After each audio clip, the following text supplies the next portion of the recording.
Wait a second, is this a rally sport racer or a compact sports sedan? Or is it both? Did I purposely match today's outfit with today's vehicle, which is the 2024 Subaru WRX TR? Or is it happenstance? Or is it both? I'll let you decide. Regardless, welcome back to the channel.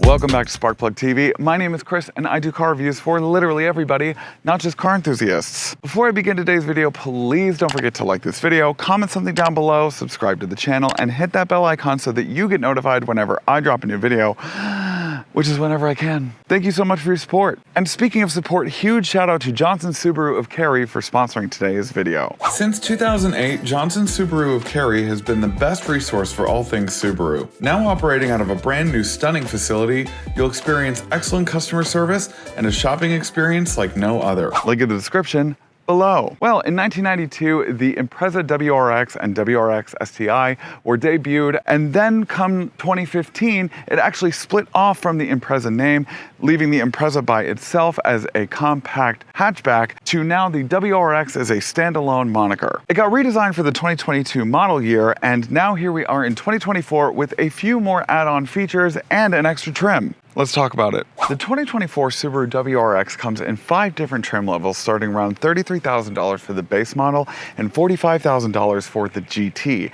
This is the second to top tier TR model, a lot of alliteration, for around $42,000 to $43,000. Now, it is stripped down just a little bit more than the GT, but this one actually comes standard with the manual 6-speed transmission, Recaro bucket seats, a stiffer suspension, Brembo brakes, and some really nice 19-inch aluminum wheels sitting on Bridgestone Potenza S007 tires. My favorite part about the Subaru WRX is the sheer fact that it comes with a really robust 2.4-liter turbocharged boxer 4-cylinder engine that outputs 271 horsepower and 258 pound-feet of torque.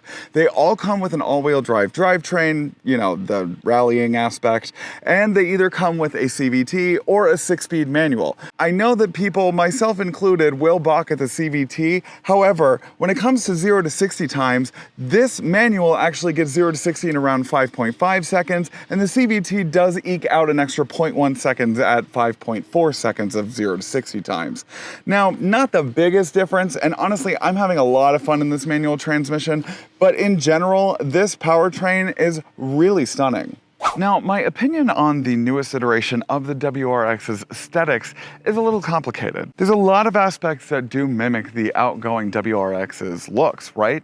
But the one biggest thing that I can find that's a huge difference between the two is the black plastic cladding that you can find on the entirety of the newest iteration. It's on the fenders, the side skirts, and both the front and rear bumpers. I think for this generation, it does look good, but at the same time, I wish it didn't have it. Now, I understand that they're trying to go back to their roots. Who do you know that's actually like off-road rallying this? Now, if I could just make one more clarification when it came to the plastic cladding on Miss WRX, I would just like to say, I kind of wish that it was a choice, right? Like, if you were going to buy this for rally racing, then yeah, absolutely, get the plastic cladding, because it doesn't look terrible. But I wish that it did have the option for the body coloring as opposed to the plastic cladding. Like, if this blue was on the bumper and the side panels and the side skirts, it would look great. Or maybe I can choose the side skirts and the bumpers and then make the fenders body colored. I love the quad exhausts. They're really awesome and they sound great.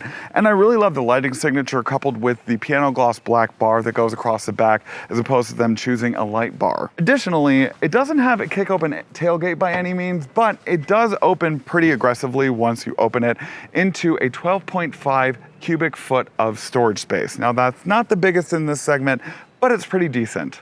Okay, here we are in the 2024 Subaru WRX TR. Now, of course, I will go ahead and start with the Recaro bucket seats. Now, these are not the most sport-oriented that they've ever made, and I'm kind of grateful for that because they're really comfortable, actually. They bolster you exactly where you need to be bolstered, especially on your torso and even on your hips, and they don't make your hips sore after sitting in them for over an hour, kind of like the Nissan Z did. Even though the dashboard is, you know, plastic. I mean, you're really not even dealing with it that much because of how kind of like pushed up and high the dashboard is. And yeah, I like the silver trimming. Yeah, I really actually like the way that it looks in here. The best part about the interior on this is how surprisingly roomy it is. I mean, it's incredibly roomy up here. And it's just kind of big feeling, and it's supposed to be a compact. Really love the fact that it's got a partially digital, partially analog gauge cluster. I think that's very retro at this point. You know, I think that the center screen gives you just the right amount of information that you really need. On to my lesser favorite aspect of any and all Subarus, really, is going to be the infotainment screen.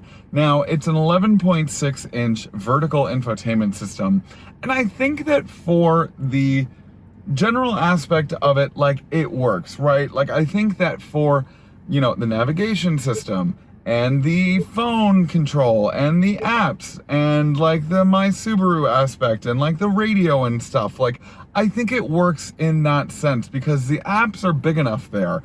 And then, you know, you've got the car button, which could be a little bit bigger, but it's just like, once you get into the CarPlay aspect of it, the CarPlay is my least favorite. I didn't like the vertical aspect of the CarPlay in the Volvos, and I don't like them in here either. I think it's just too splayed out, which makes the buttons themselves entirely too small. And I do appreciate the fact that there are at least tactile temperature controls, more alliteration. You know, some people aren't gonna want to use the automatic climate control system all the time, and they're not gonna wanna have to like fiddle through this control center in order to get to, like, you know, change the direction of the air. Additionally, it doesn't have an auto dimming rear view mirror, which again, at this point and at this price point, just a little surprised.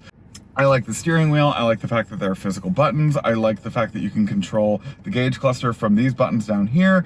And even though this is absolutely massive, this eyesight camera system is massive, you still have a very good outlook on your driving and stuff. That's my take on the interior, but how does it drive? I do not in any way, shape, or form claim to be an expert manual driver. I can drive a manual transmission. That's not a problem. The problem is starting is always my problem. I'm like never good at letting off the clutch between first and second. But regardless, it's a pretty fun manual to drive. Like, I don't know if I would really enjoy the CVT. Now, the CVT does harken a little bit more speed, like 0.1 seconds faster from the 0 to 60, but I mean, if you've got the option to get the 6-speed, get the 6-speed. It's a fun drive. I've been really enjoying it. That wasn't bad. And you know, for a 4-cylinder, it sounds great for a 4-cylinder.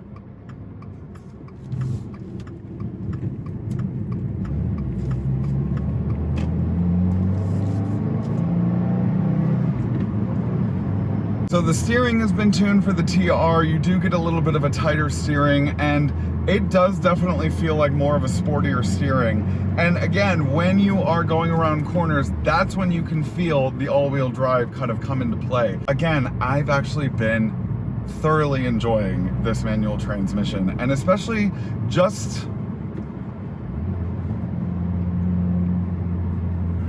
I don't know, it just kind of gives you more of a tailored driving experience. You know, I mean, the paddle shifters definitely would give you kind of a similar feeling, but there's something about a clutch, you know, and the fact that you can shift down and shift up and stuff, I just love that sometimes. It's not always my go-to, but if I were to have this as a weekender, like, it would be great. Alright, well, that does it for today's video. Please don't forget to like, comment, subscribe, and hit that bell icon so that you get notified whenever I drop a new video, which is whenever I can. And thank you so much to Johnson Subaru of Cary for sponsoring today's video. Very much appreciated. Now, what I can say is that, I love the way that it drives. I love the transmission. I love the engine. the engine's the best part. The engine is truly the best part. It is a surprising 4-cylinder engine. I mean, of course, it is a flat boxer engine. It's turbocharged and it's pretty quick on its feet. You get up to 60 and you're like, wow, I can't believe I just got up to like so fast. And especially for something that costs like $42,000, that's great. Okay, and I think again, for a daily driver, very comfortable in the suspension, not too tough, but just tough enough that it can really handle itself around corners. Now, the top tier model does come with different drive modes, but you know, you can kind of, you know, make your own driving modes like with your manual transmission, and I really appreciate that. Now, the interior, very spacious, incredibly comfortable. Really love the gauge cluster setup. Really love the steering wheel. Love the different materials in here. Really dislike the infotainment system, and that's fine. I like the fact, I'll compliment sandwich it. I like the fact that it's got tactile temperature controls and front and rear defoggers. And I like the Subaru part of it, but I don't like the gauge, I don't like the Apple CarPlay, and I don't like the climate control setup. Now, I am glad that some of the buttons are allocated, but I don't like the drawer. Just don't like the drawer, and I don't like the top part. And maybe it's because it's just vertical, right? Maybe if it was like a horizontal, maybe I would like it just a little bit more, but I understand that they were trying to be like a little bit different with it, you know? Oh, and then I guess finally the exterior. I like the way that the exterior looks. I do kind of wish that it differentiated itself from the Impreza just a little bit, but of course that is a, you know, historical take. But I don't dislike it. I just wish that you had an option to either have the plastic cladding or the body color paint. Anyways, thank you guys so much for watching. I'm gonna go take a nap. Actually, that's a lie. I'm at Target right now. I'm gonna go pick up my groceries, and see you next time. Bye. Do you want more Sparkplug TV content? Then you can choose one of these 3 options right over here. The middle button is to subscribe to my channel, so please do that. Right over here. These 3. I can't see them in real life, but they're right here.